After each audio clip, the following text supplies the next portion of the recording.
do have a little confession to make. You retired. I'm going to retire. What the shit? Ever since I was a young quattrel, I just simply dreamed of going out and seeing the world. Never felt brave enough to wander alone by myself, so I joined up with you guys. We've been places I couldn't believe. The snowy mountains, into the woods. A lot of time spent in the woods. Lots of times in the... Actually, this has been a terrible journey. We've just been in dungeons and crypts. But you know, those lava caves. And those lava caves were pretty nice. We saw the scenarios, lava caves. Yeah. We went... Some forest. Where did we go? We went into a burning mountain and a magma pit. Yeah, so definitely adventurous. After that, actually, I've had enough. I'm going to head off, find myself a nice little quattrel lady to settle down with. I was an eternal wanderer. So much of the world, so much to see in this world, so many wondrous places beyond belief, snowy mountain peaks, forgotten islands and crystalline caverns. Surely all these miraculous sights were not created by chance. You desire to visit these places and meditate upon their existence. Perhaps doing so will give you greater insight into your own existence as well. Complete 15 different scenarios. Oh, that's a good one for you. So I finally got there. 15 scenarios, that was a lot to go through. Where have you been doing it at the bottom? Oh, in there. What's that say at the bottom? Scenarios completed. These donations. Oh, donations. That's our party donations. Unlocked envelope squirrely whirly. Squirrely whirly envelope. So... One thing I forgot to check with that sun one was how many cards you had. Oh, yeah. So what happens to this card? Does this card go back Okay, in as a possible retirement? Oh no, because it can't, because that's now unlocked. That is unlocked. So that's gone, that card is removed. Okay. There might be more than one way to unlock that, so Yeah. I really hope no one else has that.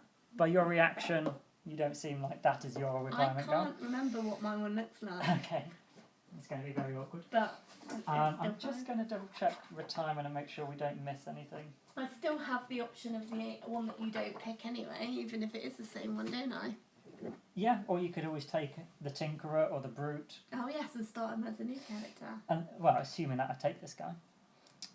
So, announcing retirement. When a character fulfills their conditions of his or her personal quest, the character must announce retirement. Additionally, the city gains 1 prosperity. Yay! Boom. Mark that on the map. I'm going to announce it for you. Bring a tear to the eye. When a specific character class retires for the first time, new city and road events are usually added to the events deck. And the reference number for these are written on the back side of the class character mat. Say that again. So on the back, Yeah. so for the quattrel, scenario 43. I did not even know you were recording. Yeah. When did that start? What shit have I been? No, I've just started it. I wanted to announce my retirement. So 43. Oh, it's a road. And a city event. So those ones are going to be added to the decks, which from what I gather will be basically me returning in some form.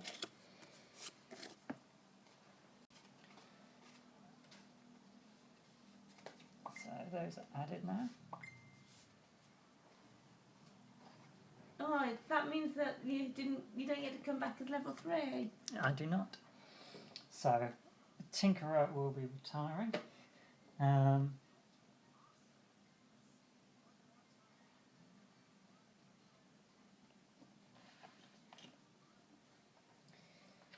It doesn't actually mention the town records book. I'm fairly certain that gets opened at this point. Town records, page 40.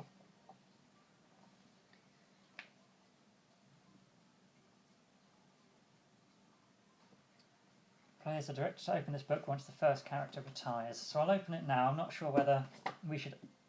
I mean, I've retired one character, so that's when this should get opened. And then pick a character. pick a character. I'm not sure if it will make a difference. No idea.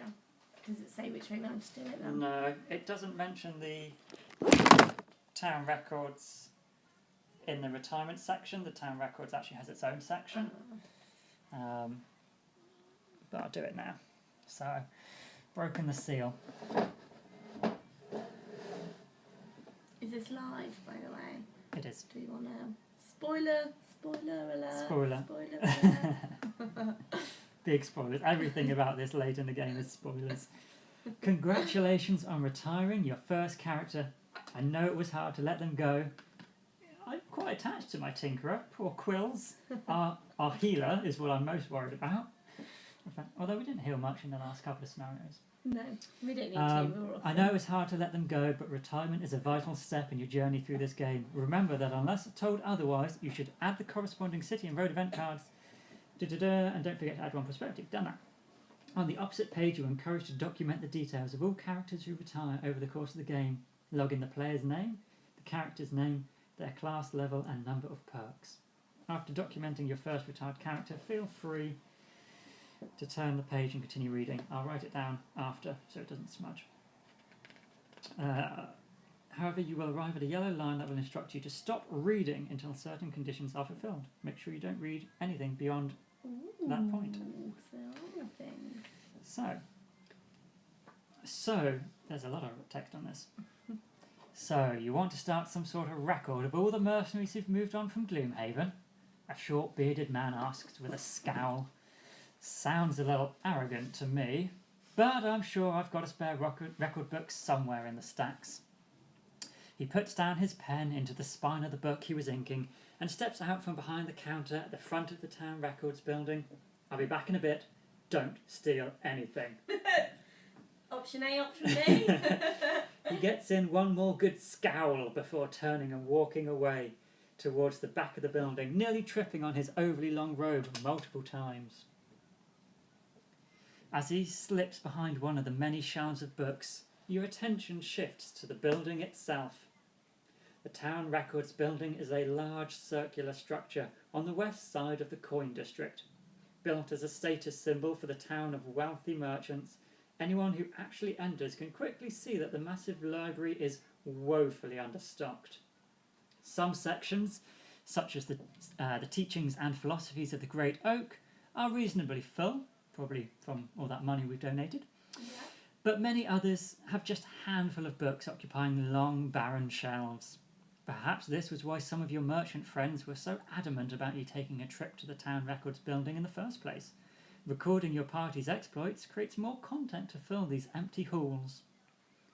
With this in mind, your thoughts turn to the open book directly in front of you, the one the clerk was working on. There are two texts on the counter, and it looks as if the clerk was in the process of transcribing the writing of one into the other. Looking more closely, however, you notice the titles are different. The complete book is titled The Rise of Human Civilization, while the other titled The History of Gloomhaven by Dominic Scrim. We want that one. Intrigued, you begin to read what he was writing. At some point, thousands of years ago, humans stopped hiding in caves and began to form societies out in the open, erecting modest farming villages that eventually grew into the massive sprawling cities we see today. Living out in the open was never easy, though. There were wars, both amongst themselves and with other races, such as the Valraths to the south. More troubling, however, were the constant raids from the more barbaric races of the world, Inox and Vermling tribes who had no concept of peace and wanted only to kill and destroy. Walls were always necessary, as were the armed men who guarded these walls. For this reason, the civilization of man grew and developed under a militaristic rule. Those skilled in warfare held the highest positions in society and governed from a perspective of keeping their charges safe from outside attacks. Whilst this regime of strength kept the human race alive and functioning, it did stagnate the growth of other cultural facets of society. What the civilization lacked in culture, though, it made up for with rapid expansion and settlements spreading out from the north to every corner of the continent.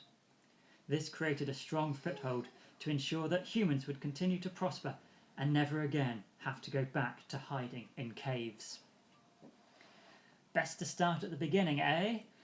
Dominic now stands before you with a small amount of leather-bound parchment. I found this in the back. It should do well for your purposes, but I see you found something as well. He shifts his feet a bit and hands you the parchment. Most people see Gloomhaven as some backwood caravan stop, he says in an accusatory tone. A necessary evil in the middle of a deadly wilderness. But I disagree. I love Gloomhaven, and I believe its history needs to be documented. I think this town plays a far more important role in the history of this continent than anyone realises, and I'm going to prove it. Dominic flashes a brief, nervous smile and then grabs up the 2 books on the counter. But it's not finished yet. Not by a long shot. Come back later, and I might have more history to share. I'm tired. Stop reading until Gloomhaven has reached prosperity level 3. Ooh, okay. So, I'll write my details in there in a second. And then we have this swirly whirly class. Any guesses what a swirly whirly indicates? Magic. Yeah? Like a trickster, It, maybe. yeah, it does look like it's some sort of, Trickster. like a void or like a darkness sort of. Someone who can create traps. Yeah, possibly. Let's have a little look. So.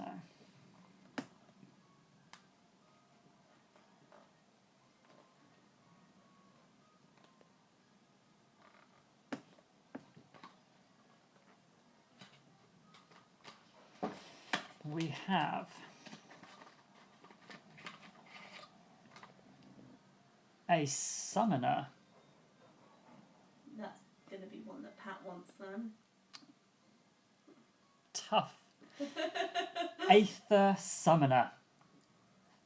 Thought to once be human, Aethers were an intellectual society that delved too deep into studies of transplanar travel. Something went horribly wrong, and they now live in an eternal existence trapped between the planes, forced to forever witness infinite realities at once. Aethers interact with other races as little as possible, preferring to stay out of their mundane goings-on. And Aethers' thirst for knowledge, however, is insatiable, and they are willing to use their powers of shifting reality to further this pursuit.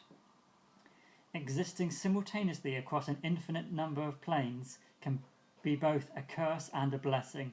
With the proper concentration, an Aether summoner can pull anything she wishes across the planar boundaries.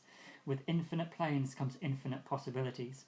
Such efforts can be incredibly taxing, however, and a summoner finds it much easier to transport living things or raw energy. So she's going to put loads of elements in and... So, yeah, I'm probably going to go with this class just because it's one I've unlocked and that seems like a thing that I want to do.